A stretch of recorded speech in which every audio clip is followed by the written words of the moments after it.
नमस्कार शेतकरी मित्रांनो, रॉयल बळीराजा चॅनलमध्ये आपले सर्वांचे स्वागत आहे। आज आपण बघणार आहोत 22 जून वार सोमवार रोजीचे टोमॅटो बाजारभाव।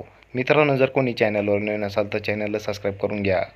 कोल्हापूर आवक 250, किमान दर 300, कमाल दर 500, सर्वसाधारण दर 400 रुपये कॅरेट।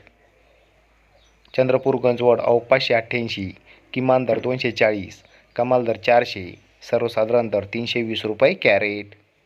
संगमनेर आवक 1600, किमान दर 150, कमाल दर 700, सर्वसाधारण दर 425 रुपये कॅरेट। पुणे आवक 2521, किमान दर 200, कमाल दर 500, सर्वसाधारण दर 350 रुपये कॅरेट। पुणे मोशी आवक 480, किमान दर 300, कमाल दर 400, सर्वसाधारण दर 350 रुपये कॅरेट। पनवेल आवक 710, किमान दर 800, कमाल दर 1000, सर्वसाधारण दर 900 रुपये कॅरेट। सोलापूर आवक 468, किमान दर 100, कमाल दर 600, सर्वसाधारण दर 400 रुपये कॅरेट। धन्यवाद।